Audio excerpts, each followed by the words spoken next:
बांके बिहारी लाल की जय।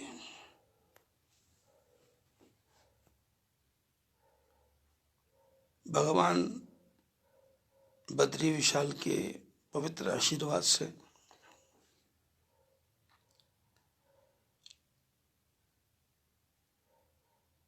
सबको मन को मोड़ने वाला, सबके हृदय को जोड़ने वाला प्यारा सत्संग, जिसको करने की इच्छा बार बार होती है, क्योंकि शास्त्रों में लिखा है कि बिनु सत्संग विवेक न होई, राम कृपा बिनु सुलभ न सोई। बिना सत्संग के विवेक नहीं होगा। विवेक मैंने होता है अच्छे बुरे में विचार करना, ठीक क्या है गलत क्या है इसमें विचार करना, अच्छा रास्ता कौन सा है बुरा रास्ता कौन सा है इसका विचार करना।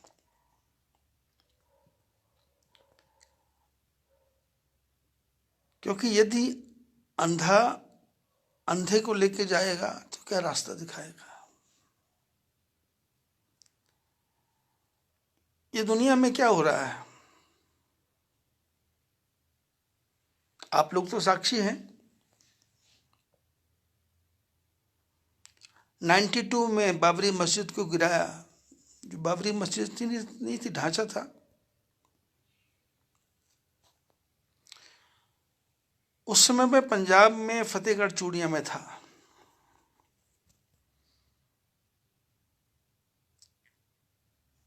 उग्रवाद एकदम हाइक पे था।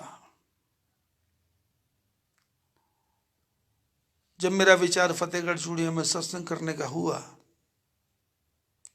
तो मेरे को हरिद्वार के संतों ने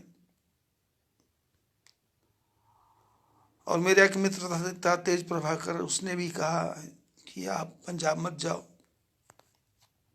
क्योंकि उग्रवाद है।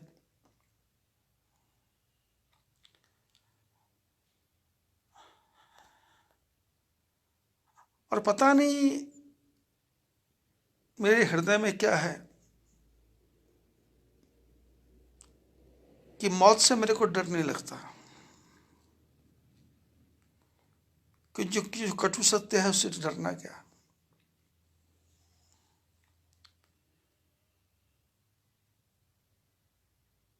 उन्नीस सौ 82-83 के बाद में जब भी मैं पंजाब जाता था तो रात के 8 बजे के बाद ही जाता था। जब भी सुनता था कि गोलियां चल रही हैं, उग्रवादी मार रहे हैं, हिंदुओं को मार रहे हैं,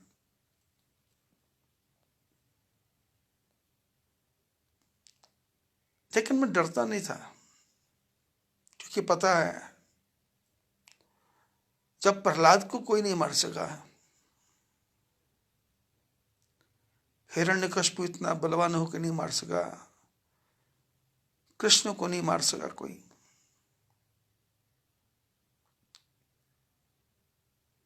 जेल के अंदर बंद, जंजीरें बंधी हुई, ताले बंधे हुए, पहरेदार बैठे हुए हैं, लेकिन जिसने जीना है उसको ठाकुर जी पता नहीं किस प्रकार से जिला देंगे, और स्वयं जी करके दिखाया, चाहे वो राम हो चाहे कृष्ण हो।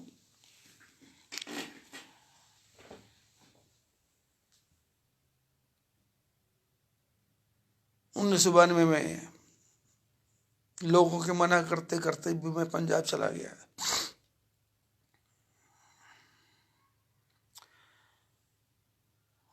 और सब लोग साक्षी हैं, जो सुनते हैं, मेरे परिचित हैं, और यहाँ जहाँ भी मैं गया हूँ सब लोग खूब परिचित हैं कि बाबा जी जो ठानते हैं वो करके रहते हैं, और जो चाहते हैं वो होता है। क्योंकि गुरुदेव ने समझाया कि प्रयत्न छोड़ना नहीं है, मेहनत करो, ईमानदारी से करो, लगन से करो, फिर उसमें लुका छिपी नहीं, भेदभाव नहीं, अपना पराया नहीं। भक्ति हर एक के मन में बैठी है। मैं तो चैलेंज करके बोलता हूँ, चैलेंज करके कि नास्तिक से नास्तिक आदमी भी जिसने जब जीवन में कभी सत्संग नहीं सुना, उसको 3 दिन मेरे पास भेज दो, और 3 दिन वो आके सिर्फ सुने, बोले कुछ नहीं,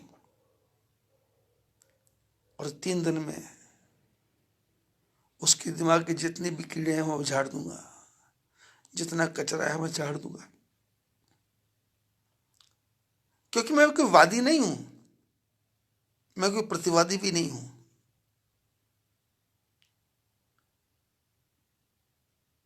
मैं तो आपकी जिंदगी की जो नदी है उसको समुद्र के साथ जोड़ना चाहता हूं। मैं तो जो आपके जीवन के छोटे छोटे नाले हैं उनको गंगा जी में डालना चाहता हूं। जो आपके जीवन में झंझावात है उन सब झंझावातों गुरु जी के पास लेना चाहता हूं।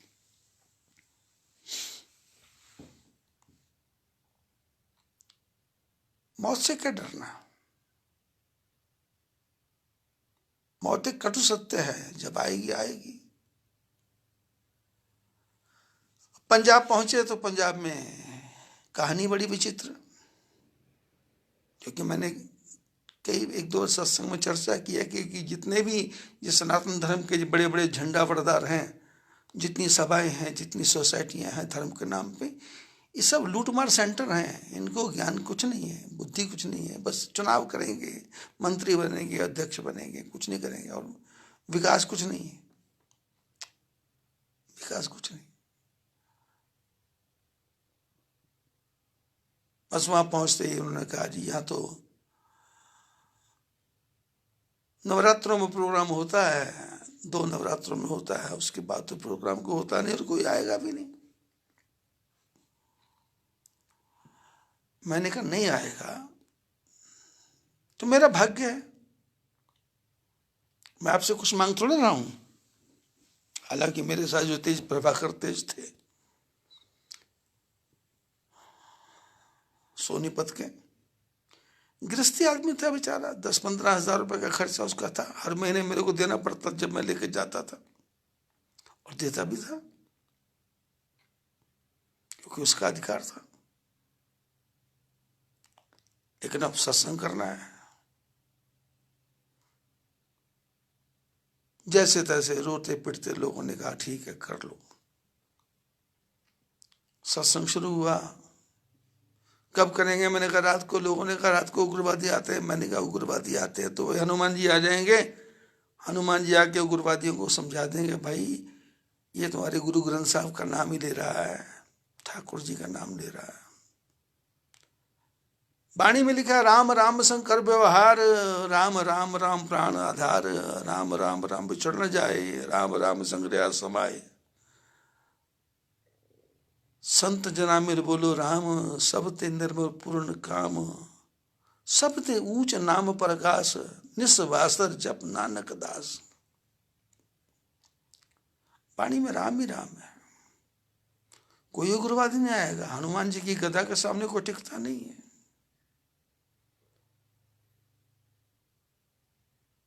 मैं आपको ये सारा घटनाक्रम जो आज बता रहा हूं, इसके पीछे मैं ये जो आप जो बड़े बड़े बड़े बड़े महात्मा सुनते हो, बड़े बड़े महात्मा, बड़े बड़े टीवी कलाकार,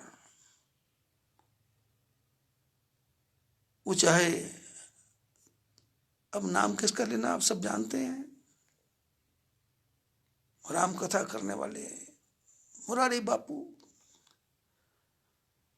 कृष्ण कथा करने वाले रघुनंदन, क्या नाम, कौन से शास्त्री हैं,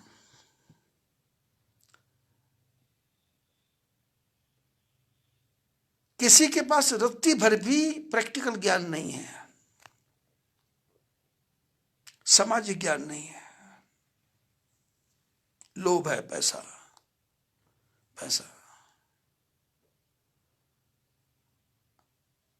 अभी पिछले दिनों में सुन रहा था, वो मुरारी बापू के सभा में आ गया था वो मुसलमान कवि, नाम तो ज्यादा मेरे को याद नहीं है, वो एक वो इंदौरी है, राहत इंदौरी है।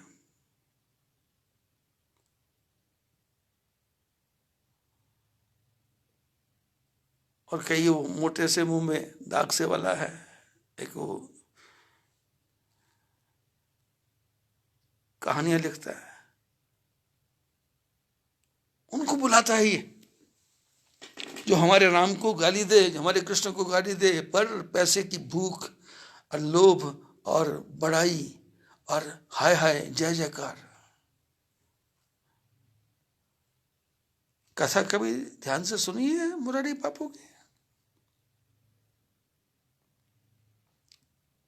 1.25 घंटा तो हनुमान चालीसा चलती है, फिर इसको गाने गाने हैं, फिर इसको शायरी करनी है, फिर इसको रुबाइयाँ गानी है, फिर इसको फरीद का गाना है।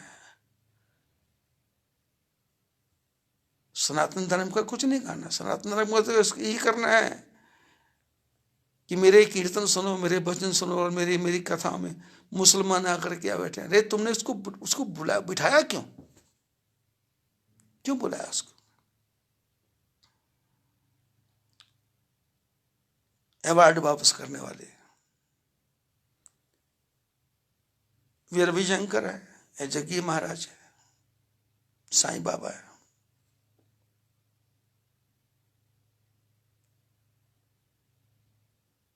टीवी में जितने भी आ रहे हैं सबके नाम आप स्वयं गिन लेना, और फिर मेरी बात को बहुत ध्यान से सुनना, ध्यान से समझना कि मैं क्या कहना चाहता हूं।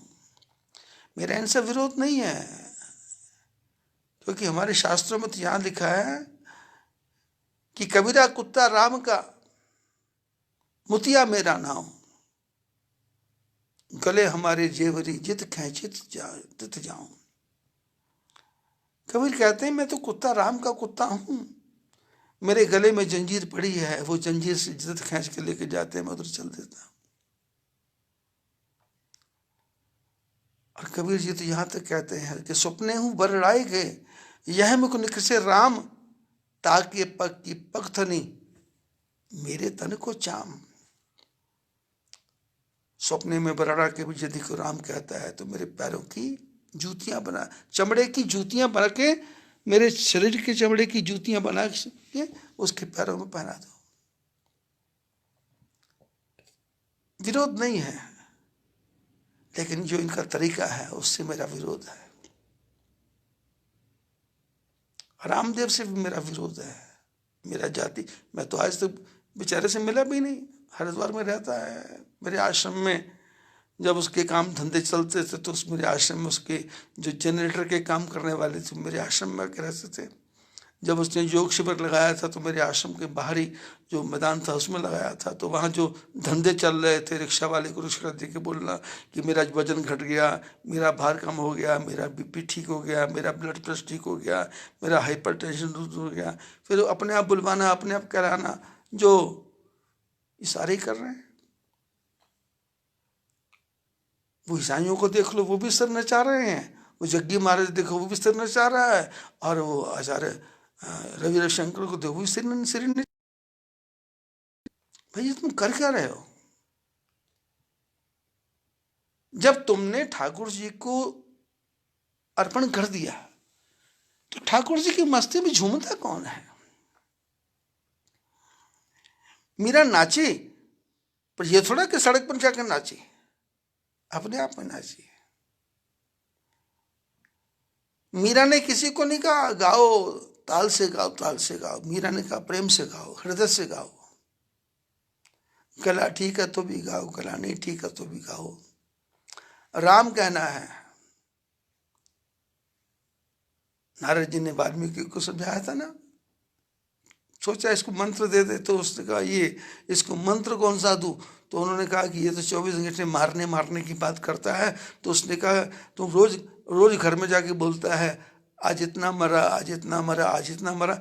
ऐसा कर, तू मरा मरा मरा मरा मरा मरा बोलता रहा, मरा मरा बोलता रहा बस। वो मरा मरा बोलते बोलते राम राम हो गया। सूत्र सूत्र यदि समझ में आएगा तो बात बड़ी अच्छी लगेगी। नारद जी ने नहीं कहा राम क्या है, नारद जी ने कहा तू मरा ही क्या है, ये मरा ही राम बन जाएगा, और मरा राम बन गया।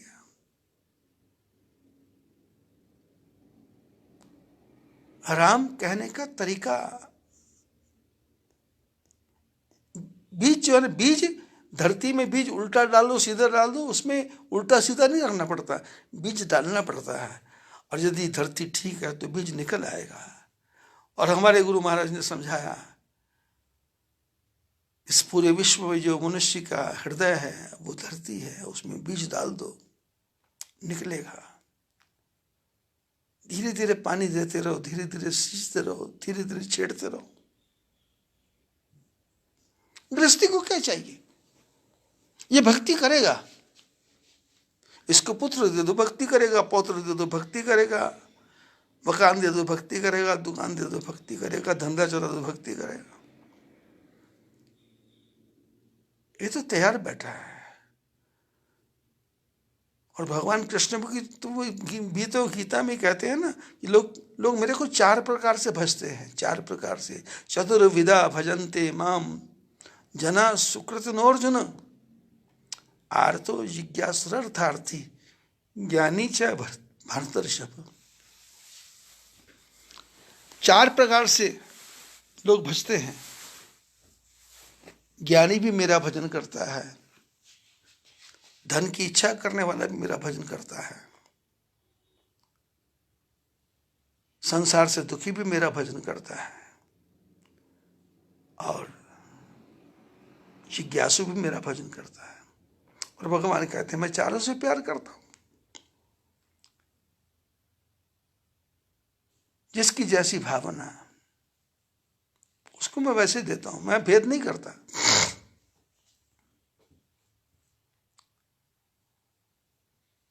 मैं घटनाक्रम बता रहा था फतेहगढ़ चूड़ियां का कि सत्संग शुरू हुआ और उसी बीच में घोषणा हो गई कि सब लोग हिंदू सनातन धर्म के लोग सब जाएंगे अयोध्या, और वहाँ कुछ नौजवान जो राम जी से प्यार करना करते थे वो लोग झुंड बना के आए और सत्संग के बीच में आए, आ रहा कि मेरे को प्रणाम किया। फतेहगढ़ चूड़ियाँ के लोग आज भी शायद उनको याद होगा नहीं होगा, जब उन्होंने मेरे को प्रणाम किया तो मैंने उनको तिलक लगाया और तिलक लगा के उनको कहा ये लड़के जा रहे हैं, या तो मस्जिद टूटेगी, यदि वो मस्जिद नहीं टूटी तो भारत में 3000 मस्जिदें टूटेंगी। लोगों ने ताली बजाई, लोग चले गए और 6-7 दिन की बात वो बच्चे ईंटें लेके आ गए।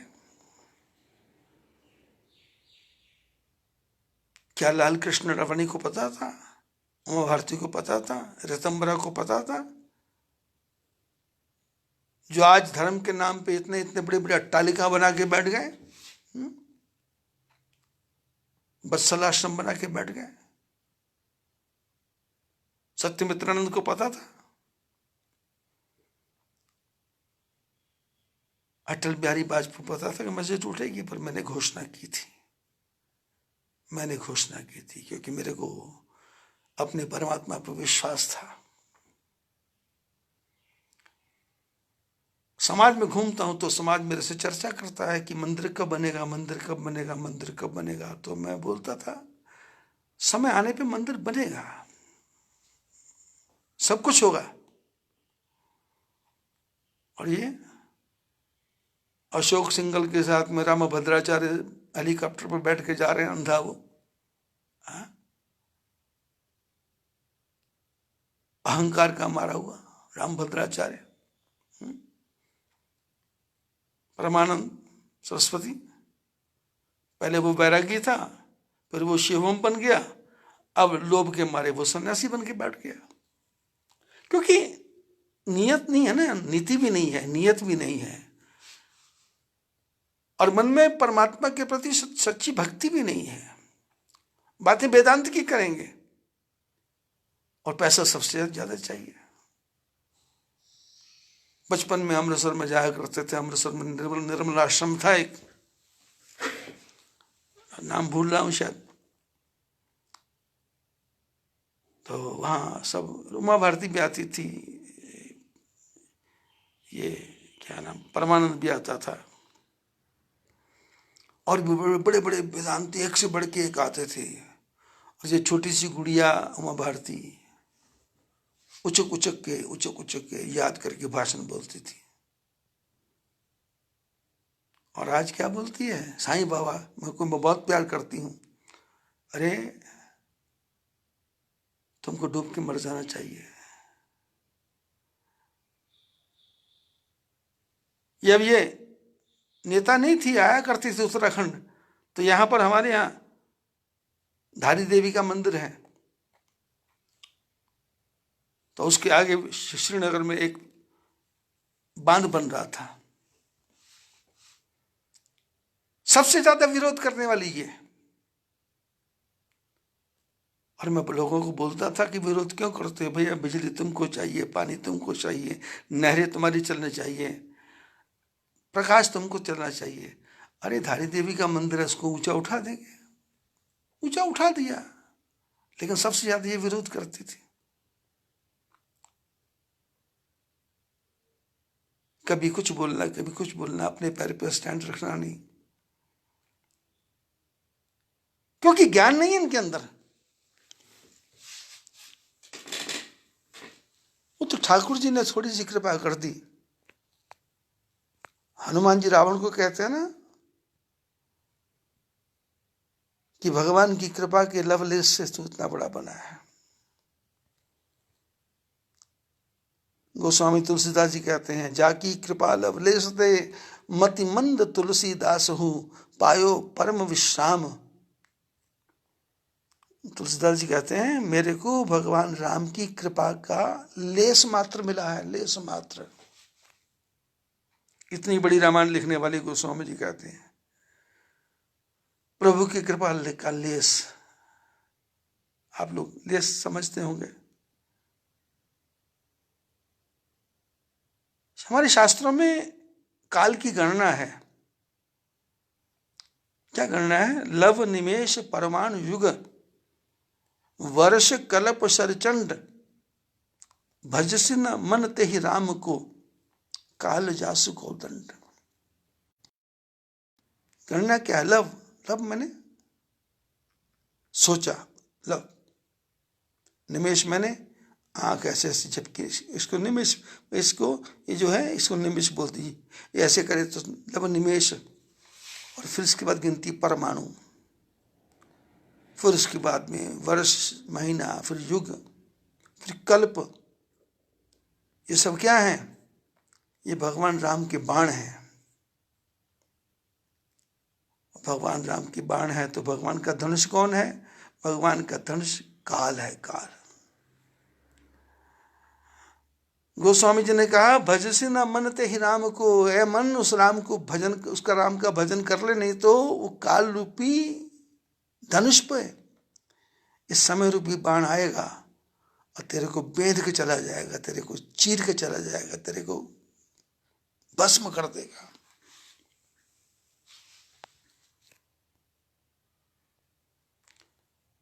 कल शाम के समय मेरे मन में एक विचार आया था, और विचार यदि विश्व मान ले तो कोरोना को जाने में 2 महीने लगेंगे। चाहे वो ईसाई हो, चाहे वो मुसलमान हो, चाहे वो हिंदू हो, चाहे वो क्रिश्चियन हो, चाहे वो पारसी हो। मैंने कल सबसे प्रार्थना की थी कि जितने भी कोरोना वाले मरते हैं उनको, यहां मरते हैं वहीं जला दो, और उनको जलाने के लिए बिजली का बड़ा हीटर बनाओ, हीटर, बड़े बड़े हीटर बनाओ, फूकने के लिए भट्टियां बनाओ, वो चलती फिरती भट्टियां। यहाँ आदमी मरे, पता लगे कोरोना से, फूक दो। किसी को भी कोरोना चिपकेगा नहीं, जमीन के अंदर दबा मत, इनको जैसे हो वैसे फूकते जाओ, फूकते जाओ, फूकते जाओ। मैं इसको सनातन का पक्ष नहीं मानता। मैं मानता हूं कि ये गंदे शरीर में जीवाणु, वायरस बढ़ता चला जाएगा, बढ़ता चला जाएगा।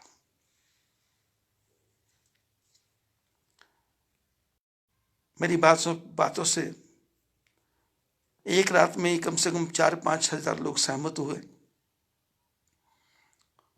कल मैं भारत के लिए बोल रहा था, आज मैं इंग्लैंड के लिए, अमेरिका के लिए, पूरे विश्व के लोगों के लिए बोल रहा, जो कब्रें खोद खोद के डाल रहे हैं, कब्र खोदने की जरूरत नहीं है, इसको पंच तत्वों में लीन कर दो, फूंक दो, हट जाएगा।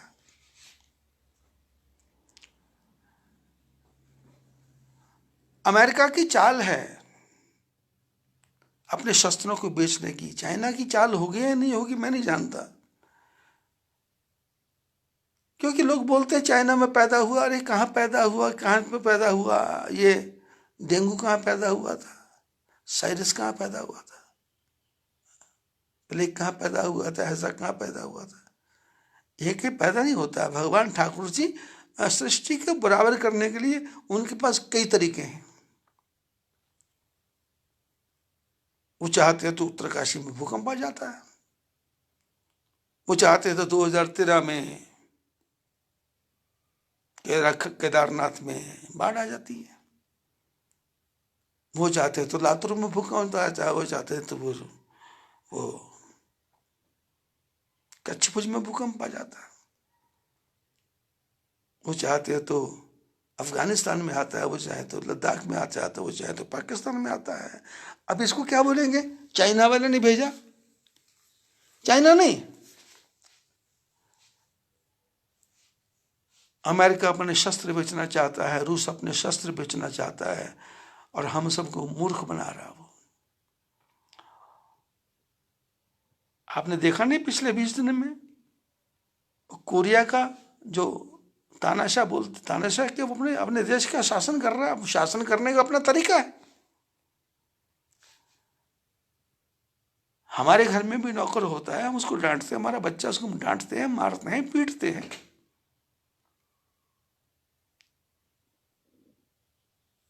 कितना ह्यूमर मचा के रखा, मर गया, ऑपरेशन हो गया, दिल धड़क गया, बिस्तर पे पड़ा है। अब सब टीवी वाले, जितने टीवी वाले हैं, वो देखो नहीं आजकल रिपब्लिकन भारत वाले कितना फूका हुआ सोनिया गांधी से, वो वाजपेयी कितना सड़ा हुआ है मोदी से। क्योंकि ये पत्रकार नहीं है, इनको पता है कि कौन सी बात हम बोलेंगे तो लोग ध्यान से सुनेंगे। लोगों को चाहिए झगड़ा, लोगों को चाहिए लड़ाई, लोगों को चाहिए तनाव, लोगों को चाहिए कितना खत्म हो गया, लोगों को चाहिए कितना मर गया, कितने खत्म हो गए। पहले हमारे सामने कोई दृश्य आता था कि कोई गाय कटती थी, आदमी कटता था, तो हृदय में रोना आता था। पर इन टेलीविजन वालों ने, पिक्चर वालों ने, फिल्म वालों ने हमारे दिलों को इतना इतना इतना इतना इतना कठोर कर दिया है कि हमारे सामने लाखों की हत्या हो रही है, और आंख खोल खोल के फाड़ फाड़ के हम देखते जा रहे हैं। CNN वाले ने जब ईरान इराक में युद्ध चला, CNN वाले ने जब छेड़ा तो लोगों ने पूजा पाठ बंद कर दिया, CNN देख रहे थे। क्योंकि मनुष्य के अंदर हिंसा हिंसा भरी हुई है, लबालब भरी हुई है, और हमारा काम क्या है? हिंसा से दूर करना। और ये जो ब्रिटेन है, अमेरिका है, ये क्या करते हैं? पहले देश के राष्ट्रपति को बदनाम करेंगे, फिर ब्लेम लगाएंगे, फिर उस पर टीका टिप्पणी करेंगे, फिर उस पर बातें फैलाएंगे, लोगों के मनों में नफरत पैदा करेंगे। जब पूरी नफरत पैदा हो जाएगी तो फिर धीरे से अटैक कर देंगे, और अटैक खुद नहीं करेंगे, दूसरे को उकसा के बोलेंगे तू आगे चल। ये तो हमारा सौभाग्य है कि नरेंद्र मोदी जैसा आदमी बैठा है, मनमोहन जैसा आदमी बैठा था, लाल बहादुर शास्त्री जैसा आदमी बैठा था, इंदिरा गांधी जैसे लोग बैठे थे। भारत का भाग्य है, क्योंकि अपने जमाने में नेहरू जी भी ठीक थे, इंदिरा जी भी ठीक थी, अटल बिहारी वाजपेयी ठीक थे। बाकी इंद्र कुमार गुजराल वगैरह तो ये तो इनको भाग्य से क्या बोलते हैं, बिल्ली के भाग से छीका टूट गया तो इनको मिल गया। देवगौड़ा प्रधानमंत्री बन सकता था, गुजराल प्रधानमंत्री बन सकता था, विश्वनाथ बन सकता था, विश्वनाथ प्रताप सिंह बन सकता था, मुरारजी देसाई बन सकता था, चौधरी चरण सिंह बन सकता था, देवीलाल बन सकता था। ये भाग्य से, ये बिल्ली के भाग से चीटा चूर। अच्छा हुआ ये थोड़ी थोड़ी देर में चले गए, अटल बिहारी वाजपेयी आए और अब भारत का भाग्य खुल गया। डॉक्टर हेडगेवार जी ने जो एक मिशन चलाया था, आज मिशन का पेड़ बट वृक्ष बन गया है। उस बट वृक्ष के नीचे हर एक को आराम मिलेगा। यहां कोई हिंदू मुस्लिम सिख ईसाई नहीं है, यहां सब सनातन है। अपना अपना काम करो, कोई किसी को छेड़ेगा नहीं।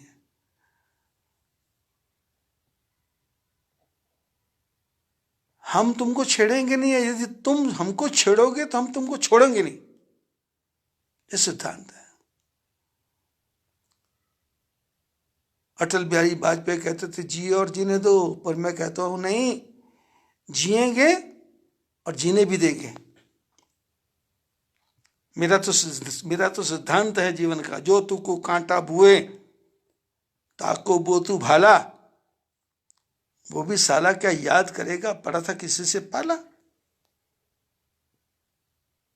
घर तक पीटते जाएंगे, घर तक मारते जाएंगे, छोड़ेंगे नहीं, ऐसे छेड़ेंगे नहीं, क्योंकि हमको अपने राम से फुर्सत नहीं है, भगवान से फुर्सत नहीं है। हमारे देवी देवताओं ने कहा माला भी फेरो और भाला भी पकड़ो। दुर्गा है, शंकर है, राम है, कृष्ण है, सुदर्शन चक्र भी है तो कमल के फूल भी है। शशंक चक्रम सकरीट कुंडलम सपीत वस्त्रम सरसिरुहेक्षणम सहार बक्षस्थल कौस्तुभस्त्रम नमामि विष्णु शीर्षा चतुर्भुजम, चार भुजाएं, कमल भी है, गदा भी है, सुदर्शन चक्र भी है, आशीर्वाद भी है, आशीर्वाद भी देंगे। और यदि गड़बड़ किया तो गदा से जमीन में गाड़ देंगे, जमीन के अंदर गाड़ देंगे, 6 फुट जमीन के नीचे, उससे ऊपर नहीं उठने देंगे।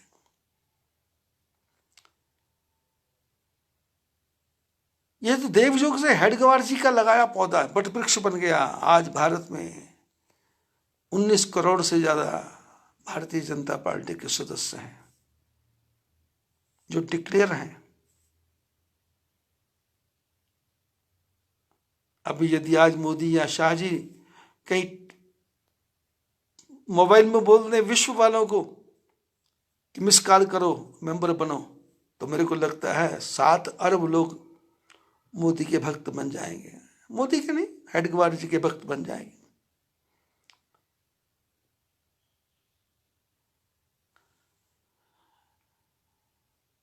हमारा भारत किसी के पीछे नहीं लगेगा और भारत किसी को पीछे लगाएगा नहीं, रास्ता दिखाएगा, मंत्रणा देगा, ज्ञान देगा, क्योंकि हमारे पास ज्ञान का भंडार है, ज्ञान की कमी नहीं है। पर ज्ञान तब आएगा जब किसी गुरु के पास जाके बैठोगे, किसी संत के पास बैठोगे, किसी महापुरुष के पास बैठोगे, स्वयं ही गुरु बन के बैठ जाओगे। 4 साल के बच्चे को स्टेज पे बिठा दिया, 5 साल की उमा भारती को स्टेज पे बिठा दिया, उसके पास कहां से ज्ञान आ गया भाई? लोगों ने तालियां बजा के बाबा कर दिया। इससे ज्ञान नहीं आता, ज्ञान आता है सुरखरू होता है इंसान ठोकरें खाने के बाद, रंग लाती है हिना पत्थर पे घिस जाने के बाद। मेहंदी पत्थर पे घिसेगी तो रंग लाती है। ऐसे मनुष्य जब ठोकरें खाता है, अनुभव करता है, प्रैक्टिकल करता है, तो उसके पास ज्ञान आता है। तो मैं बता रहा था, ये नकली लोगों का साथ, इनसे सुनो, भजन सुनो, कीर्तन सुनो, आनंद लो, टाइम पास करो, लेकिन सच्ची बात है कि ठाकुर जी के चरणों में लगो।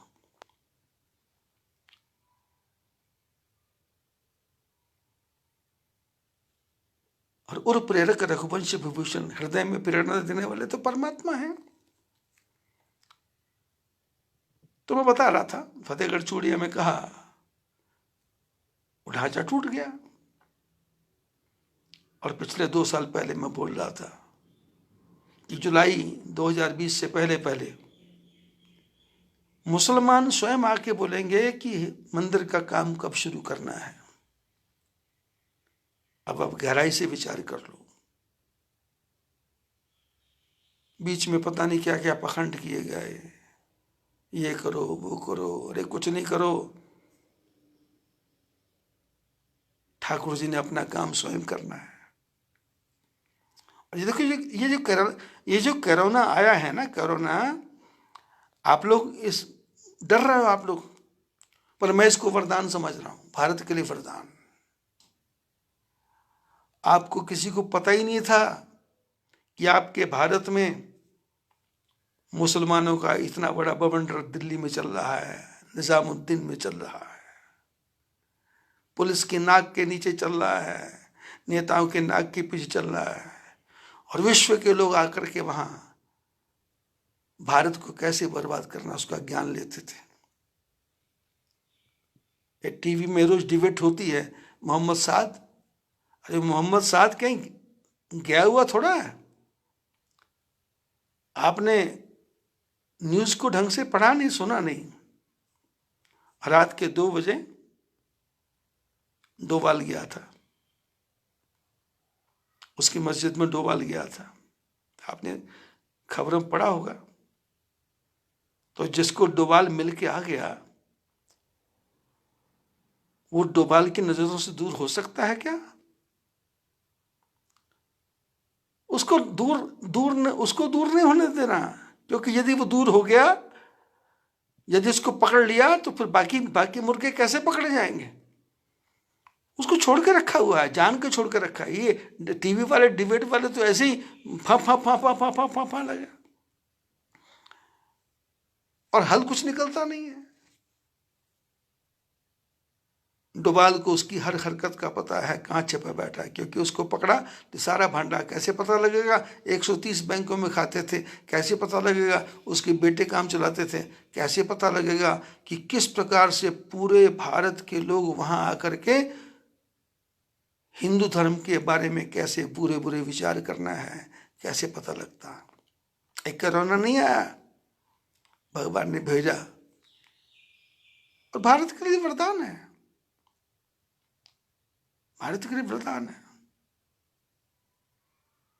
सब कब्जे में आएंगे, सब कब्जे में आएंगे, धीरे धीरे सब पकड़ में आ जाएंगे।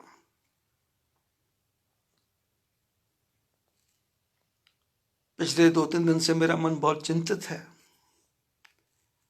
ठाकुर जी से रह के प्रार्थना करता हूं, चिंतन करता, प्रभु लोगों की बुद्धि को क्या हो गया समझ नहीं आया, कुछ गलती हो रही है। 6 करोड़ की संख्या में पूरे भारत से लोग अपने अपने गांव को आएंगे, 6 करोड़। इतनी व्यवस्था हमारी सरकार के पास नहीं है, इतनी किट हमारे पास नहीं है, इतने हॉस्पिटल हमारे पास नहीं है, इतने बेड हमारे पास नहीं है, इतने बीमार लोग होने वाले हैं, इतने बीमार होने वाले।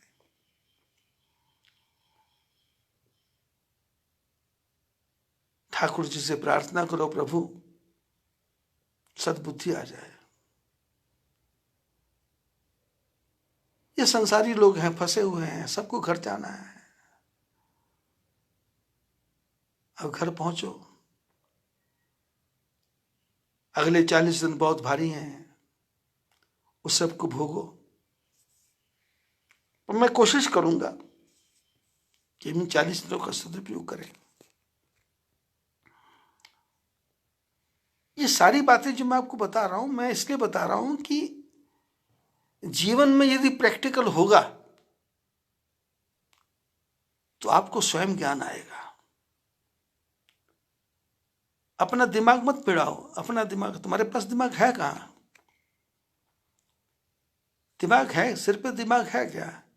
थोड़ा सा स्क्रू ढीला हो जाए, पागल खाने में जाना पड़ता है। कौन पूछता है? 1 सेकंड की देर लगती है।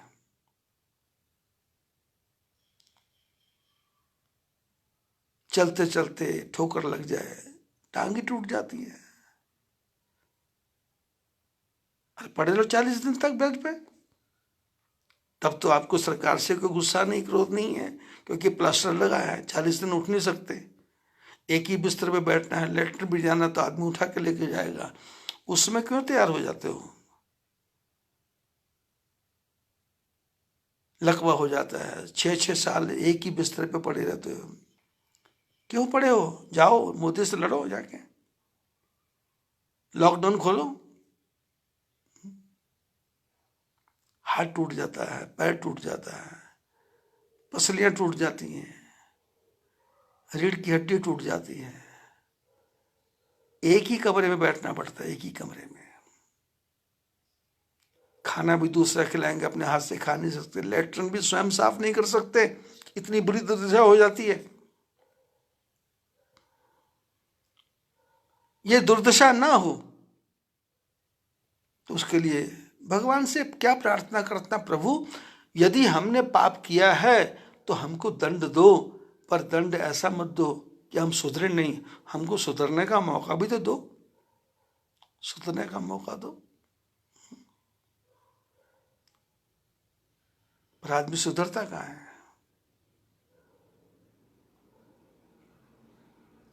आदमी तो फिर फैल जाता है। आज वो देखा नहीं आपने, दिल्ली में टीवी में खुला था आज, वो बोले 4 तारीख है, शराब की दुकानें खुल गई थी। एक एक आदमी 20-20 बॉटल लेके जा रहा है। लोग बोलते पैसा नहीं हमारे पास, और लाइन लगी हुई है। और कैसे? मुंह छुपा छुपा के खड़े हैं।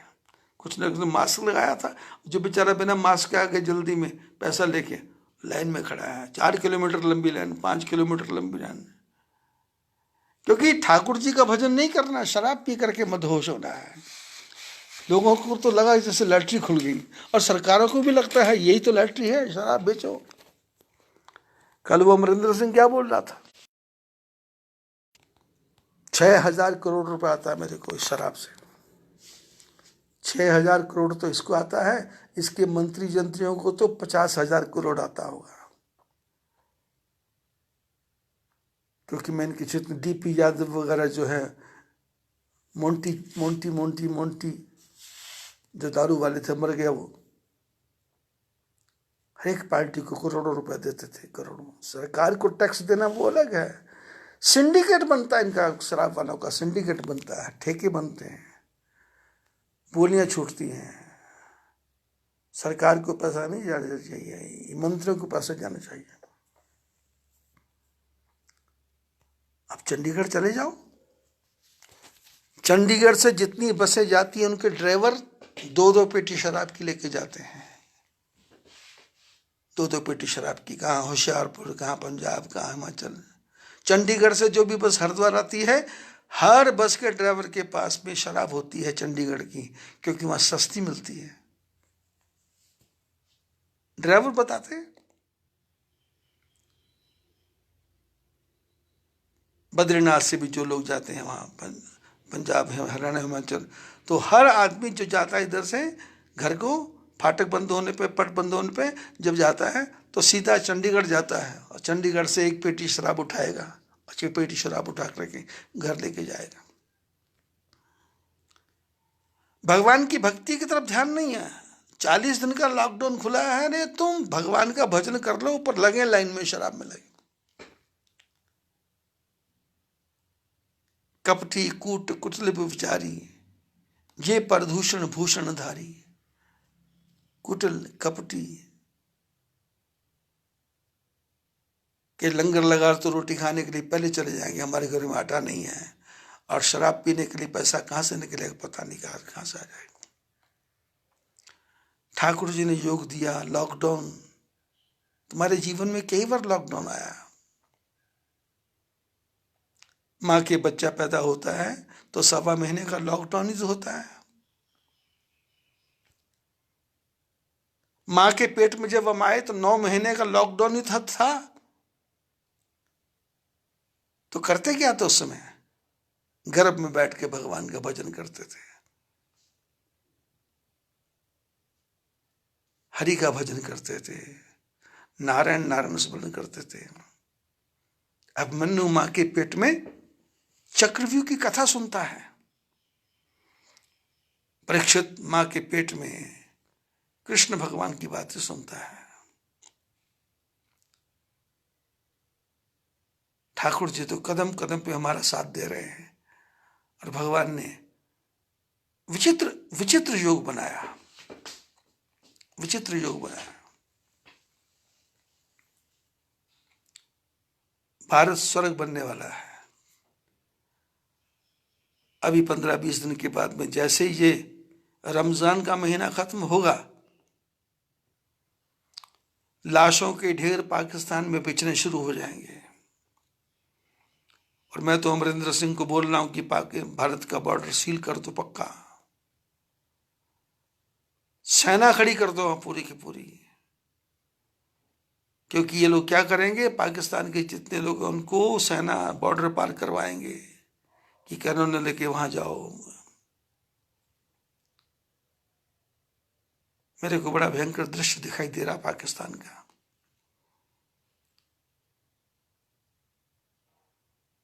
क्योंकि बुद्धिमानों की सरकार नहीं है।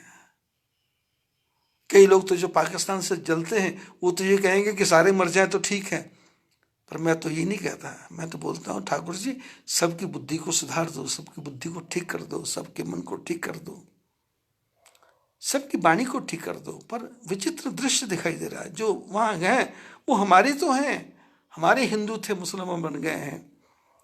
मौका आएगा वापस अपने सनातन धर्म की आएंगे। पानी बहता बहता समुद्र में चला जाता है। नदी की आंखों में आंसू आता नहीं है, नदी रोती नहीं है, नदी प्रसन्न होती है। और समुद्र के किनारे तक, जब तक समुद्र में नदी नहीं मिलती, मीठी होती है। और जैसे नदी समुद्र में मिल जाती है एकदम खारी हो जाती है, अपना रूप ही बदल देती है, खारी हो जाती है। यदि हम और आप होते तो हम वो सोचते हमारा सब कुछ लुट गया, हमारा सब चला गया, हमारा सब बह गया, हमारा सब डूब गया। पर नदी कहती है कोई बात नहीं, समुद्र ने ले लिया कोई बात नहीं। ऊपर भगवान सूर्य बैठे हैं, वो सूर्य तपेंगे और समुद्र में से भाप बनेगी, और भाप बन के मेरे जो पवन देवता है उस मेघों को बनाएंगे, बादलों को बनाएंगे।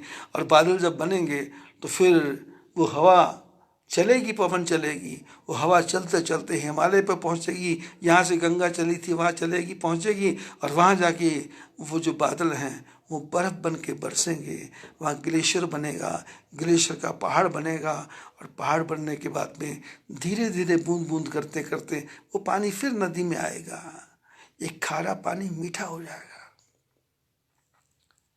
ऐसे ही सनातन धर्म से जो निकले हैं खारे समुद्र में चले गए, और मेरे को लगता है फिर वो बादल बनेंगे, फिर वो भाप बनेगी, फिर भाप बन करके फिर ग्लेशियर बनेगा, फिर गंगा पहाड़ों पे बर्फ के पहाड़ होंगे, फिर उसमें से पानी निकलेगा। मैं शायद 4-5 दिन पहले बता रहा था कि हिमालय में ग्लेशियर बनने वाले हैं।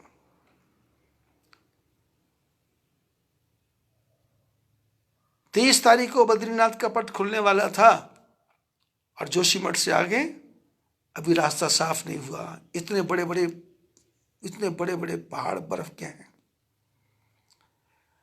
1 जून को हेमकुंड साहब का रास्ता खुलता था, लेकिन वहां कोई जा ही नहीं पा रहा। बर्फ की बर्फ पड़ी है, इतने ग्लेशियर बन गए हैं, क्योंकि कोरोना ने इतनी शुद्धि कर दी। आज भी बरसात हो रही है, कल भी बरसात हो रही है, निरंतर बरसात हो रही है, बर्फ सूख नहीं रही। आप घबराओ मत, ये भगवान जो है कुछ देने के लिए ले रहे हैं। मैं नहीं कहता पापियों को खत्म कर रहे हैं, मैं कहता हूं कि खत्म कर रहे हैं तो पैदा भी करेंगे। जितने मरे हैं अगले साल इससे ज्यादा तुम गिनती कर रहे ना, इतने बच्चे पैदा हो गए, और वो ज्यादा बच्चे भारत में पैदा होंगे, उधर नहीं होंगे। उधर तो अभी संख्या 50 लाख तक भी जा सकती है, मरने वालों की 50 लाख तक भी जा सकती है, इधर पैदा होंगे। जंगलों के जानवर बढ़ेंगे, पक्षी बढ़ेंगे, चिड़िया बढ़ेगी, सारी प्रजातियां बढ़ेंगी, 84 लाख योनियां बढ़ेंगी, मछलियां बढ़ेंगी। क्योंकि मछलियों को तलने वाले कौन है, खाने वाले कौन है? मछुआरे कहाँ हैं? कौन पकड़ रहा है? मछलियां अटखेलियां कर रही हैं। जंगल के जीव सड़कों पे घूम रहे हैं, चौड़ी चौड़ी सड़कों पे शेर आगे, हाथी आगे घूम रहे हैं और आनंद ले रहे हैं। और जिस आदमी से डर लगता था वो आदमी कमरे के अंदर खिड़कियां दरवाजे बंद करके बैठा है, और पशु पक्षी देख रहे हैं कि ये आदमी नाम का जीव गया कहाँ? जो हमसे डरता था वो कहाँ छुप गया? एक छोटे से कोरोना ने आदमी को छुपने पे मजबूर कर दिया। डॉक्टर मरीज से बात नहीं करता, पर हमारे घर में तो ठाकुर जी की पत्थर की मूर्ति है। पत्थर की मूर्ति नहीं कहती तू जोर से बोल, धीरे बोल। तुम तो उसके सामने बैठ के जोर जोर से बोलते हो, जय हनुमान ज्ञानी गुण गुण सागर, जय कपीस लोग करो। ओम नमो भगवते वासुदेवाय मंत्र जप करो, ओम ह्रीं क्लीं नमो भगवते वासुदेवाय मंत्र जप करो, पर करो तो सही।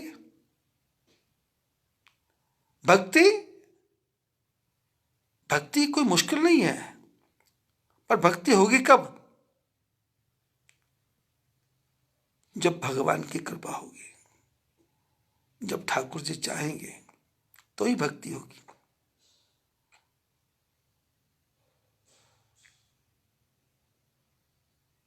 एक गांव में एक बूढ़ी माता जी रहती थी।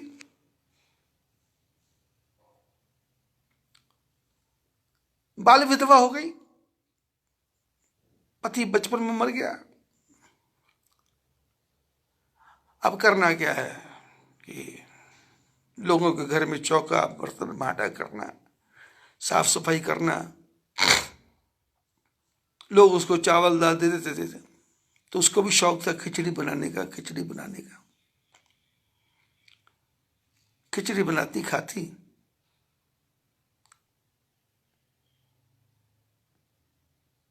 और जब खिचड़ी बच जाती तो कोई साधु संत महात्मा आते तो उसको बुला के बोले आप भी खिचड़ी खा लो।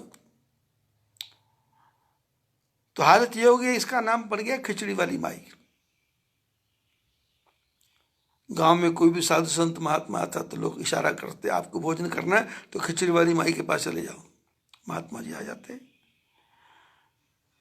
एक दिन माता जी सवेरे उठी तो अपना वही, अब घर गृहस्थी में गालियां निकालना, दुनिया भर की बातें करना। तो महात्मा जी ने समझाया, माता जी ये गाली वाली मत किया करो, सवेरे सवेरे झाड़ू लगाया करो।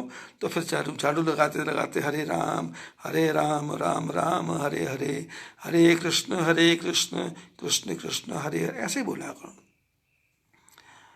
और महात्मा जी के सामने पीतल के एक ठाकुर जी थे, लड्डू गोपाल बोलते जिसको। बोले माता जी ऐसा करो, ये लड्डू गोपाल हैं, इसको रख लो, इनको खाना वाना खिला दिया करो। महात्मा जी लड्डू गोपाल दे करके थोड़ा सा ज्ञान व्यान की बातें करके दे के चले गए। और माता जी का शुरू हो गया, झाड़ू लगाते, पोछा करते, चूल्हा साफ करते, चूल्हे को लीपते, हरे राम राम राम हरे हरे, हरे कृष्ण कृष्ण कृष्ण हरे हरे, चलता रहता। और खिचड़ी वाली माई खिचड़ी कम नहीं बनाती थी, कम से कम 15-20 किलो खिचड़ी बनाती थी। और जब खिचड़ी बन जाती तो फिर वो सोचते कि ठाकुर जी को क्या करना है। तो बोले ठाकुर मैं तो काम करने जाऊंगी, दोपहर को आऊंगी, शाम को आऊंगी, पता नहीं रात को आऊंगी, ये गोपाल लाल तो ये लड्डू गोपाल तो ये लड्डू गोपाल बोल के गए हैं, तो ये तो बेचारे भूखे मर जाएंगे। तो माता जी क्या करती, खिचड़ी बनने के बाद में लकड़ियों को बुझा करके ये लड्डू गोपाल को खिचड़ी के पतीले में डाल देती, खिचड़ी के पतीले में डाल देती।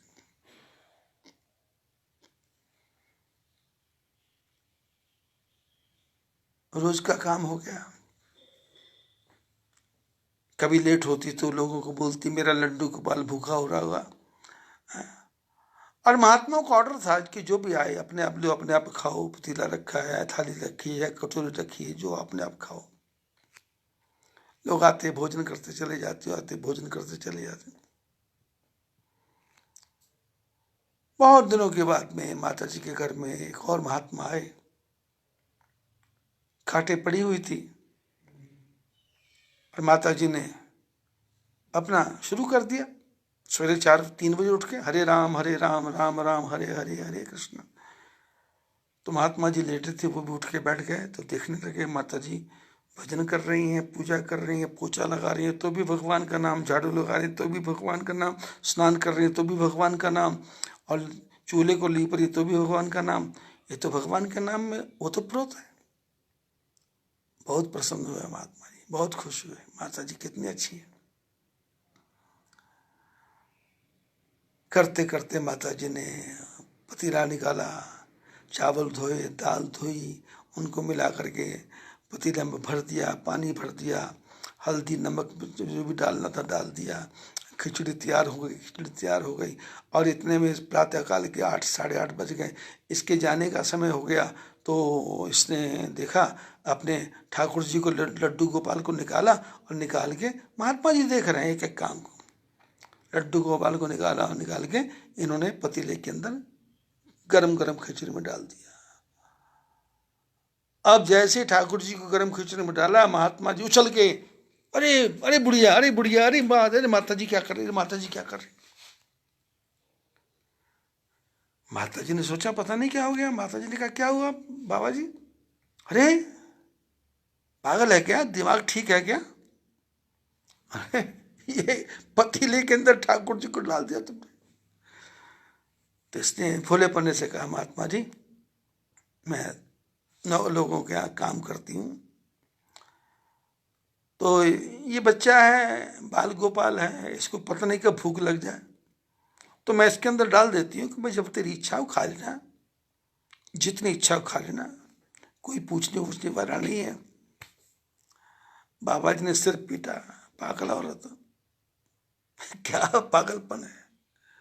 अरे इस गर्म खिचड़ी में तू हाथ डाल के देख, तेरा हाथ फूक जाएगा, छाले पड़ जाएंगे। तेरे को शर्म नहीं है, तेरे पास बुद्धि नहीं है, तेरे पास ज्ञान नहीं है, निकाल ठाकुर जी को। बुढ़िया ने ठाकुर जी को निकाला। बोले ऐसे करते हैं क्या? अब माता जी ने कहा महाराज जी मेरे को तो पता नहीं, महात्मा जी आए थे, मेरे को ये राम राम मंत्र दे गए, उसके बाद लड्डू गोपाल दे गए, ज़्यादा कुछ मेरे को समझाया नहीं। अच्छा तो फिर करना क्या पड़ता है मेरे को, आप ही थोड़ा सा बता दो। तो महात्मा जी ने कहा देखो, पहले स्नान करना पड़ता है, उसके बाद ठाकुर जी को स्नान करना पड़ता है, अपने भी कपड़े बदलना है, ठाकुर जी के कपड़े बदलना है, फिर ठाकुर जी को ऊंची चौकी पे बिठाना है, फिर एक बड़े से कटोरे में खिचड़ी रखना है, अब पर्दा लगाना है, फिर घंटी बजाना है, फिर पर्दा खोलना है, फिर उसके बाद अपने काम पे जाना है। बोले माता जी मैं तो जा रहा हूँ, अब तुमको समझा दिया। बोले ठीक है महाराज जी, मैं ऐसे ऐसे करूँगी, ऐसे करूँगी। मैं बहुत, मेरे पास अक्ल नहीं है, मेरे पास ज्ञान नहीं है, मेरे पास बुद्धि नहीं, मेरे पास दिमाग ने काम नहीं किया, मैंने कितने पाप कर दिए, कितने पाप कर दिए, कितने पाप कर दिए। और इसने देखा कि खिचड़ी भी खराब हो गई होगी, इसने खिचड़ी सारी, मन में विचार आया है क्या करूँ, दोबारा फिर खिचड़ी चढ़ा दी। स्नान तो कर लिया था, फिर अब महात्मा जी जल्दी जल्दी में बोल गए थे, तो अब समझ नहीं आया क्या करूं पहले,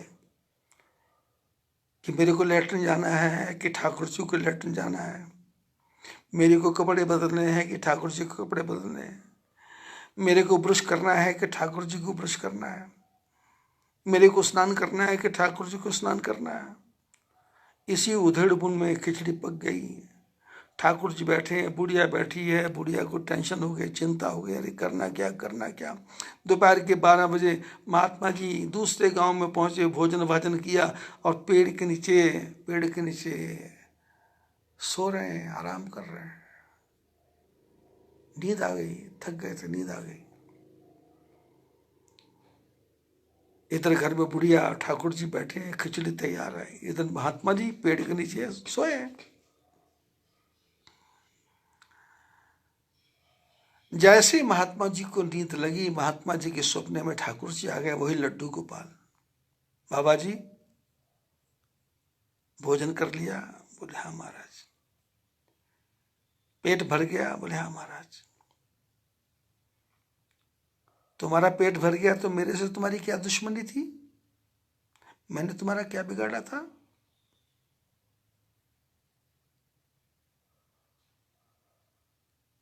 मेरे से क्या कसूर हो गया था? महात्मा जी सपने में बोल रहे हैं कि जैसे, अब सपने में तो कुछ भी आ सकता है। जैसे आज रात को सपना मेरे को आया कि 10 मंजिल का मकान, जैसे विमान उड़ता है वैसे उड़ रहा है, और हम लोग नीचे खड़े होकर देख रहे हैं कि वो 10 मंजिल का विमान आसमान में उड़ रहा है और ऊपर से जा रहा है, नीचे से आ रहा है, फिर नीचे झुक रहा है।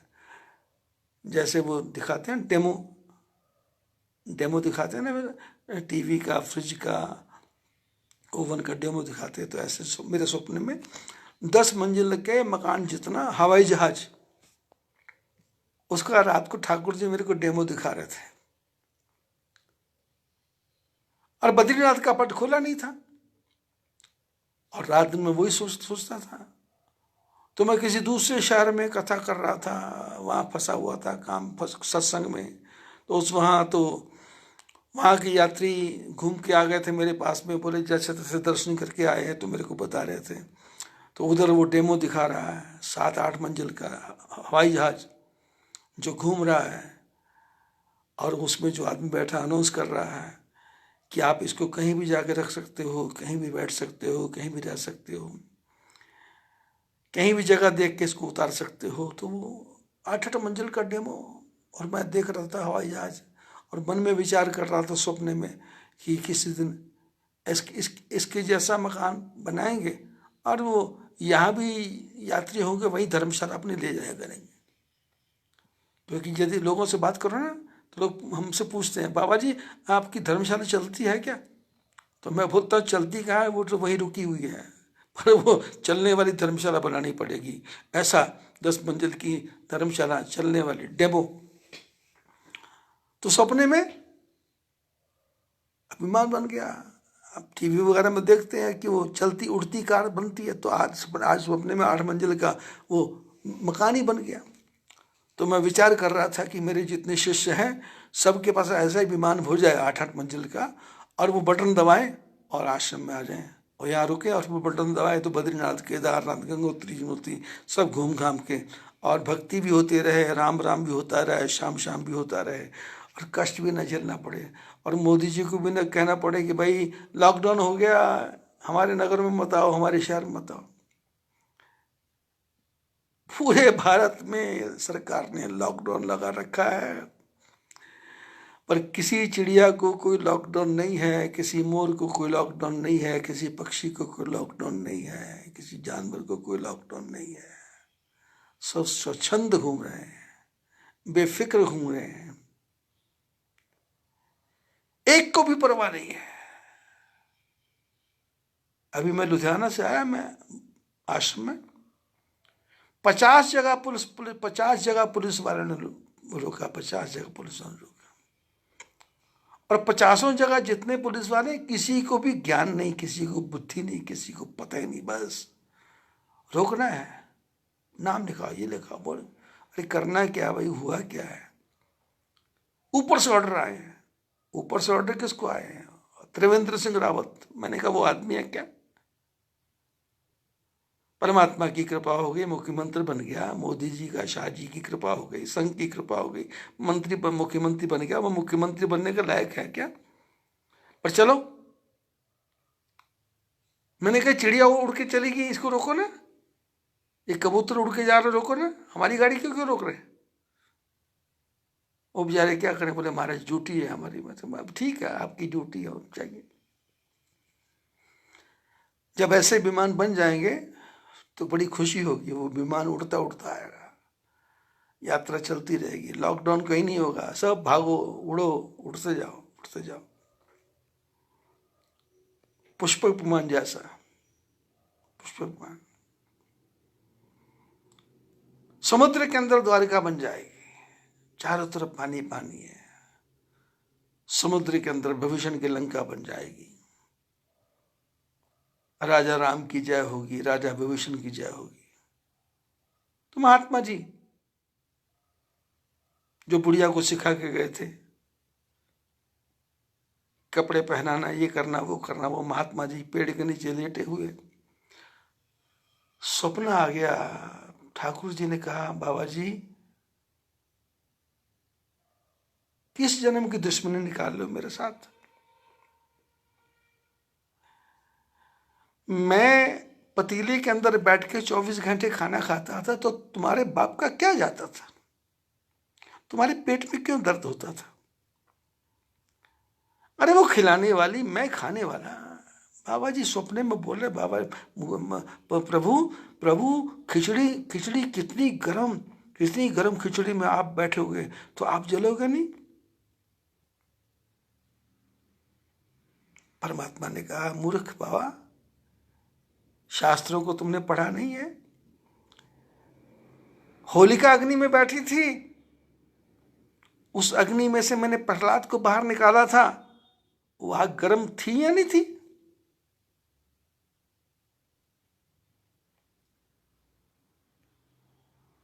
हिरण्यकशिपु ने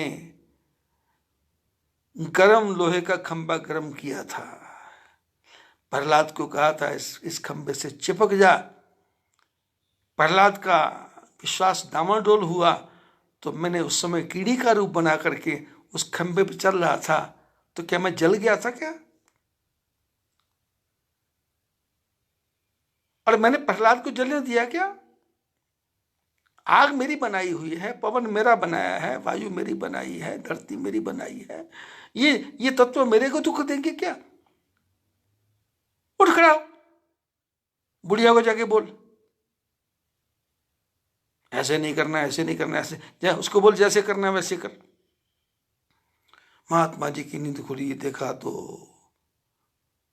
अरे ध्यान आया, अरे बुढ़िया को मना करें, फटाफट भागे वहाँ से, फटाफट भागे।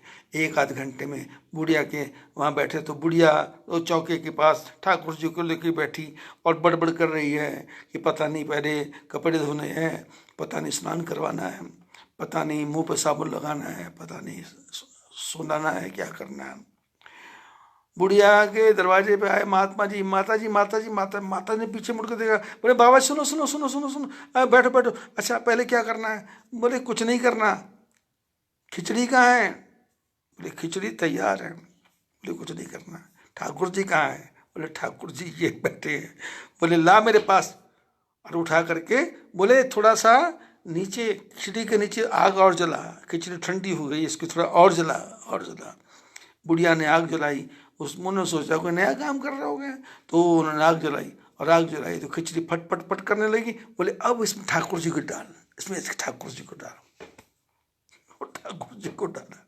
बुढ़िया ने कहा क्या हुआ? बोले इसको ऐसे मजा आता है। भोले भाव मिले रघुराया, चतुराई न चतुर्भुज पाया। चालाकी से ठाकुर जी मिलने, चालाकी, चतुराई न चतुर्भुज पाया। भोले भाले के ऊपर परमात्मा भोले भालों का है। चालाक का भगवान तो है ही नहीं। चालाक तो गया, चालाक तो खत्म हो गया। परमात्मा को मिलने का तो लोग भजन गाते हैं ना, राम तेरे मिलने का सत्संग ही बहाना है। राम तेरे मिलन, राम के मिलने का सत्संग, संतन के संग लागरी तेरी अच्छी बनेगी, अच्छी बनेगी बिगड़ी बनेगी। हंसा की गति हंसा जाने, क्या जाने कोई कागरे, तेरी अच्छी बनेगी। हंसों के साथ रहोगे तो हंस बनोगे, कौवों के साथ रहोगे तो कौवा बनोगे। हंस की गति हंस जानता है, कौवा नहीं जान सकता, कौवा नहीं जान सकता। हंस, शास्त्रों में कथा आती है,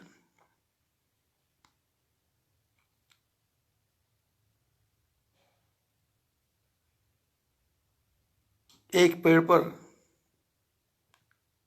एक कौवा भी बैठा था और हंस भी बैठा था।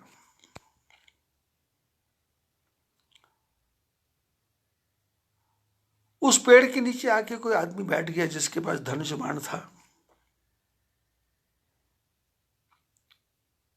धनुष बाण था, वो बैठा तो उसको नींद आ गई।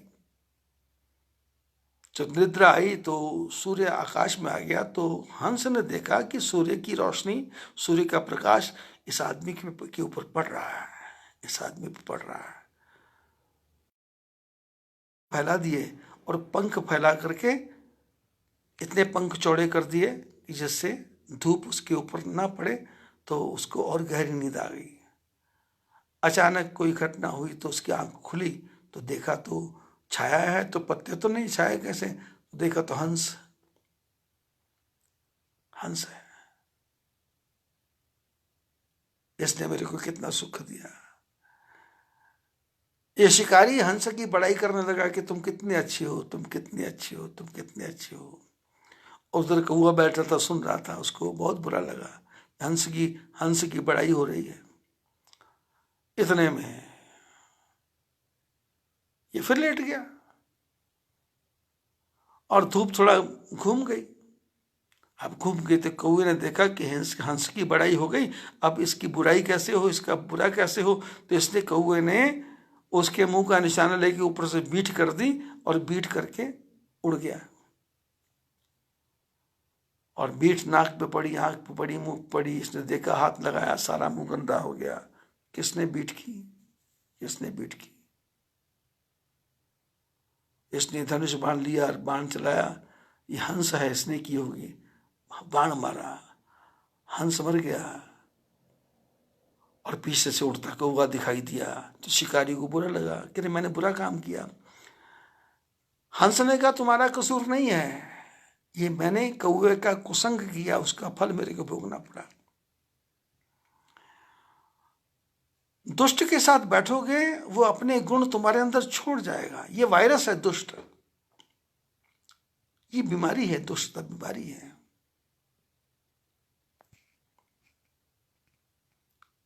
और परमात्मा को पाने के लिए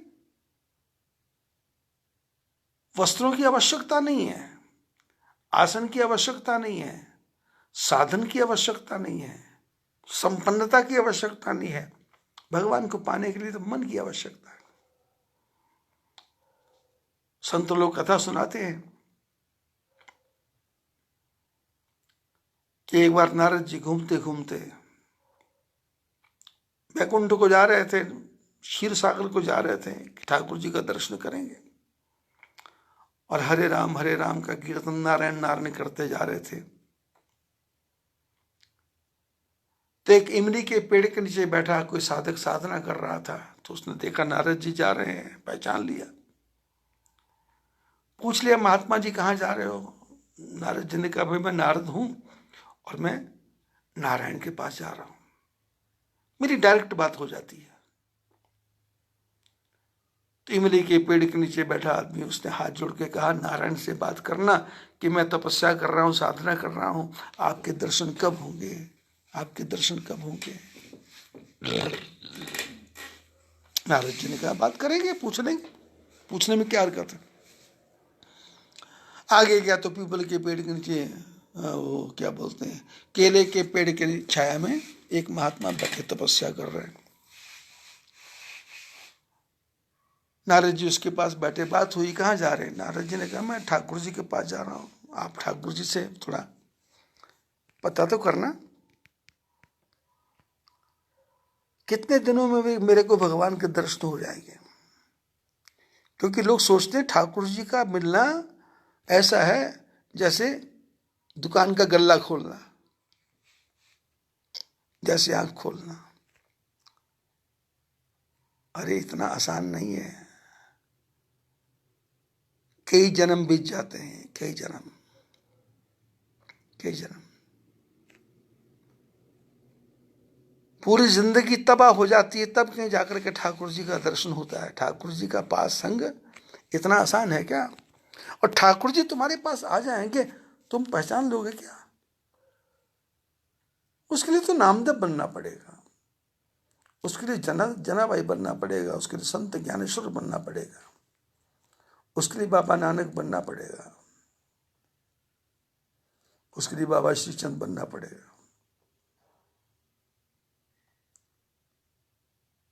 इतना आसान नहीं ठाकुर जी को मिलना। ठाकुर जी हमको ठीक से सांसें देते रहे और हमको उनकी याद आती रहे, इतना ही काफी है। सवेरे दोपहर शाम 3 टाइम उनका नाम हमारे मुंह से निकल जाए, इतना ही बहुत है, इतना ही योग बहुत है। नान में मेरा एक शिष्य था, बाबूराम बंसल।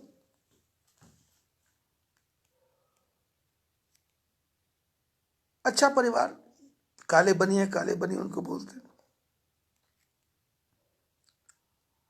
वैसे तो जिंदगी में उसने भगवान का भजन किया नहीं था, पर बुढ़ापे में पेंशन के समय, उससे थोड़ी देर पहले अचानक पता नहीं क्या, मेरी बुद्धि को क्या हुआ या उसके दिमाग को क्या हुआ कि मन मिल गया, हमने उनको गुरु मंत्र दे दिया। अब गुरु मंत्र दिया तो वो जपने लग गए। अब जपने लग गए तो एकदम, 1 साल उनके गांव में गया, नाहन गया, तो बातचीत हुई उनके बच्चों से, चाचे भतीजों से। आशी आशी है, बंटी है, छोटू है। मैंने कहा वो तुम्हारे बाबूराम जी कहाँ हैं? तो उन्होंने बताया कि उनकी पत्नी की डेथ हो गई, बच्चे पाउंटा साहब में हैं, और बाबूराम जी यहीं रहते हैं, पेंशन मिल गई है, पेंशन में घर ही रहते हैं। मैंने कहा चलो मिलने जाएंगे, देखते हैं क्या है, बुढ़ापे में कैसा चल रहा है। जब उनके घर पहुंचे तो अपने जो उसका भतीजा था उसको बोला आप लोग बैठो, मैं गुरु महाराज से कोई जरूरी बात करनी है। अब वो मेरे को दूसरे अंदर वाले कमरे में ले गया, और फिर उसके बाद उसके अंदर वाले कमरे में ले गया, और दोनों कमरों में कुंडी लगा दी उसने। मैंने कहा भाई कुंडी लगा रहा है क्यों?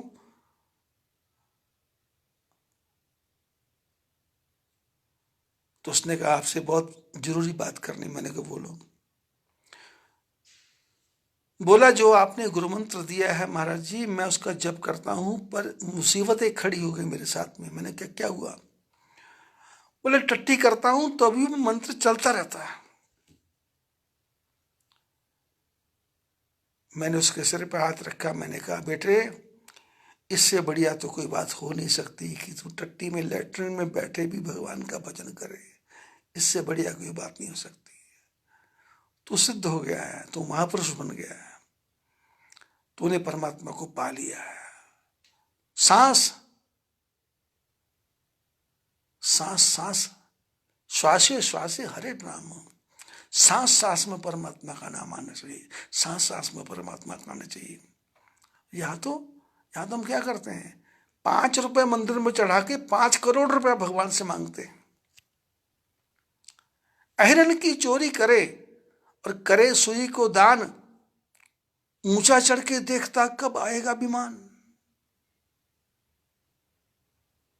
15 किलो अहिरन की चोरी करेगा, लोहे का चोरा करेगा, और उसके बाद उसमें से 1 सुई जितना दान करेगा, और दान करने के बाद तुरंत छत पर चढ़ जाता है कि विमान तो आने वाला है, विमान तो आने वाला है। जीवन भर जन्म तेरा बातों ही बीत गए हो, तूने कबहू न कृष्ण कहो।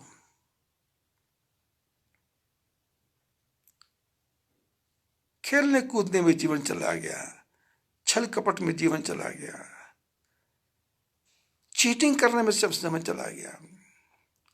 बचपन में लुका छुपी का खेल खेलता, चीटिंग मन में चीटिंग है। कोई भी खेल खेलता है उसमें चीटिंग है। बचपन से सिखा दिया गया छल कैसे करना, कपट कैसे करना, प्रपंच कैसे करना। और सिखाने वाला कोई नहीं, माँ बाप ही है। माँ फिल्म देखने जाती है, पुराने जमाने की बात कर रहा हूं। आजकल तो क्या है, आदमी मूवी है, आदमी यूट्यूब है। पुराने जमाने में माँ फिल्म देखती जाती थी, बच्चे को 5 रुपए दे के बोलती थी कि पापा आएंगे तो बोलना कि मम्मी सब्जी लेने गई है। ये चीटिंग तो है। कौन सिखा रहा है? हम सिखा रहे हैं, हम सिखा रहे हैं। और हमारे शास्त्रों में माता मंदालसा थी, वो अपने बच्चों को सिखाती थी, शुद्धोसी बुद्धोसी निरंजनोसी संसार माया परिवर्जितोसी संसार स्वप्ना तजमोह निद्रा मंदालसा वाक्यम उवाच पुत्र। माँ अपने बच्चों को बोलती थी, तू संसार में फंसने के लिए नहीं आया, तू ठाकुर जी का भजन करने के लिए आया है। ये मानव जन्म तुझको हीरा दिया, जो तू बिरथा गवाए तो मैं क्या करूं। खाने को तुमको मैंने फल फूल दिए और तू मंडों को चबाए तो मैं क्या करूं।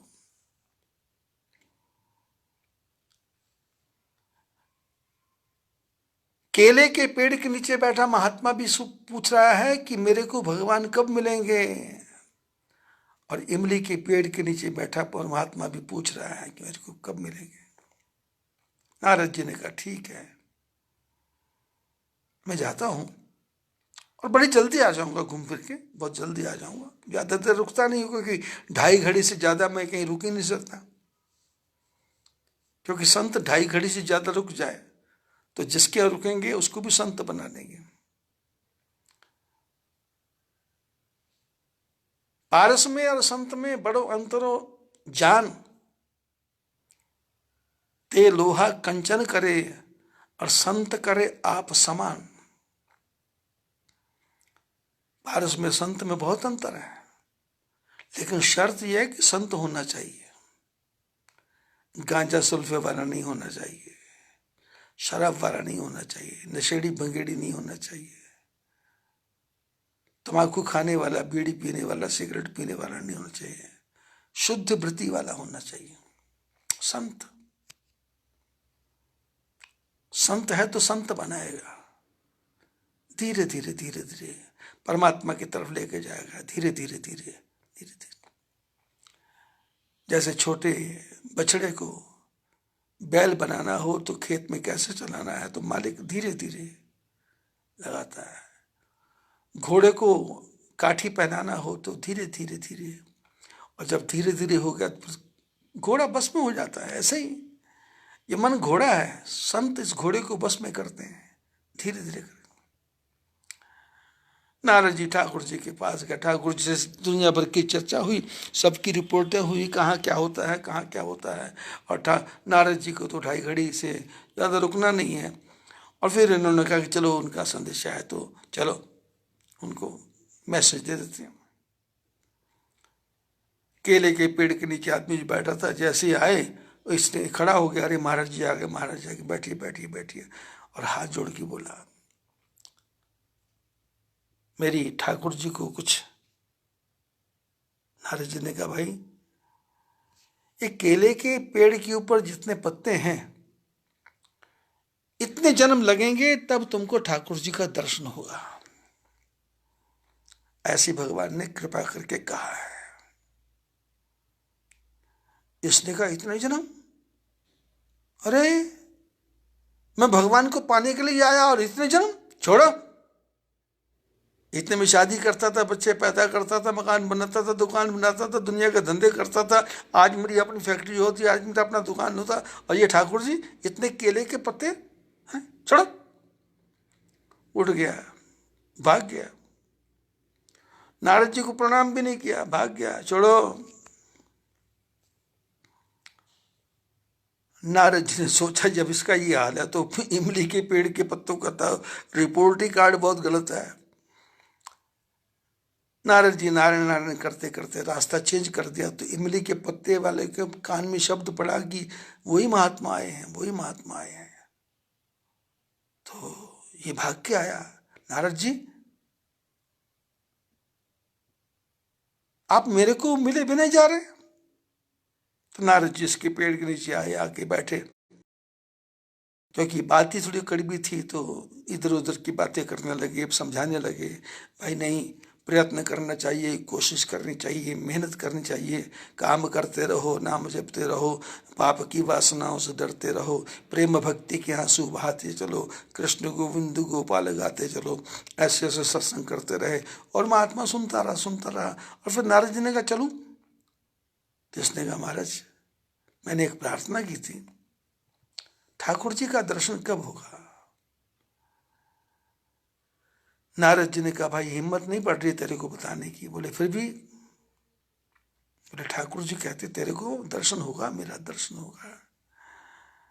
ये इमली के पेड़ के ऊपर जितने पत्ते लगे हैं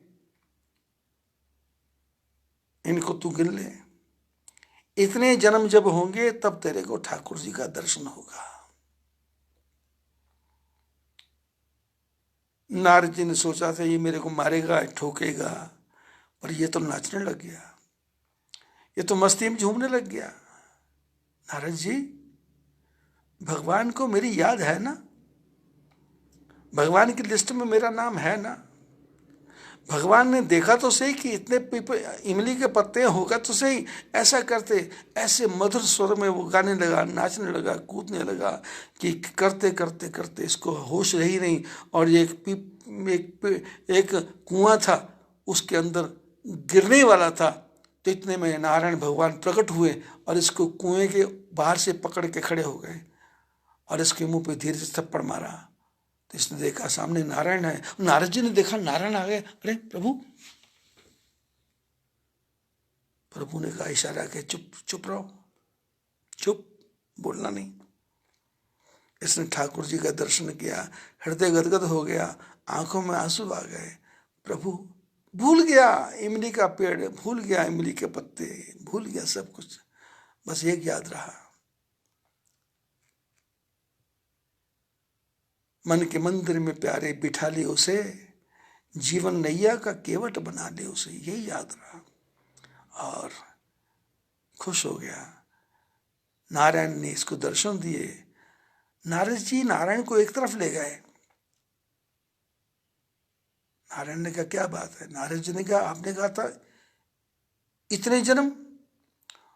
बोले मेरी गिनती का कुछ पता नहीं है, कृपा की जो होती ना आदत तुम्हारी, तो सुनी ही रहती अदालत तुम्हारी। मेरी कृपा का कुछ पता नहीं है। जो अवस्था इसकी इतने इतने इमली के पत्तों के होने के बाद होनी थी, वो आज हो गई। तूने वो केले वाला पेड़ वाला देखा, 7-8 पत्ते थे, वो सबको छोड़ करके मेरे को गालियां देते देते भाग गया। और ये इतने पत्ते की गिनती होने के बाद भी सोच रहा है कि दर्शन तो होंगे, कोई बात नहीं है। इसको विश्वास था और विश्वास ही फलदायक। विश्वास रखो, कोरोना तुम्हारा कुछ नहीं बिगाड़ेगा। विश्वास रखो, दुनिया की मुसीबतें तुमको हाथ नहीं लगाएंगी, पर विश्वास किस पर रखो? नारायण पर रखो, ठाकुर जी के ऊपर रखो, भगवान पर रखो। बोलो बद्री विशाल भगवान की जय। बस प्रार्थना वही, इसको ज़्यादा से ज़्यादा लोगों में शेयरिंग करो, अपने जितने मित्र हो उनको शेयर करो, और शेयर करने के बाद उन मित्रों को बोलो कि आगे शेयर करो।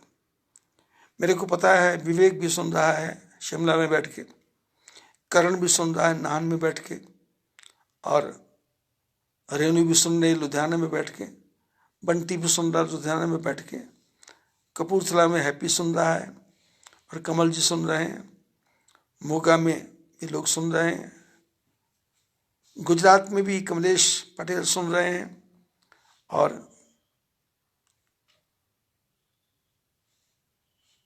इस समय मेरी फेसबुक के ऊपर लगभग 800 आदमी के ऊपर आ रहा है जो सुन रहे हैं। ये 800 आदमियों का यदि 10-10 भी फ्रेंड सर्कल होगा तो 8000 हो गए।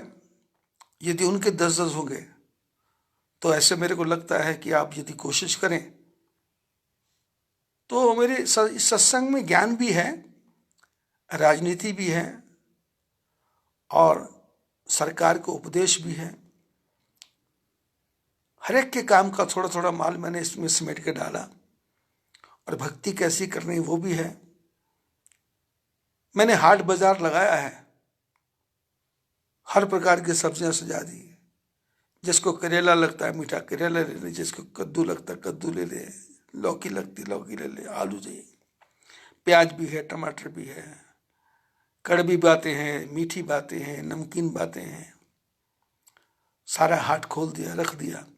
अब इस हाट को आप सब अपने मित्रों को बोलो कि फेसबुक पे लाइक पाएं, और मैंने अपना लिंक आपके व्हाट्सएप पे डाल दिया है, फेसबुक पे डाल दिया है, तो उनको लिंक बता दो, क्योंकि उनका फ्रेंडशिप आएगी मेरे पास में, तो मैं फ्रेंड में मैं भी क्लिक करूँगा। और आप इसको ज़्यादा से ज़्यादा फैलाओ, क्योंकि 24 घंटे टीवी में हाय हाय मची है, और उसमें कोई रस रखा नहीं, और हमारी बातों में रस ही रस है।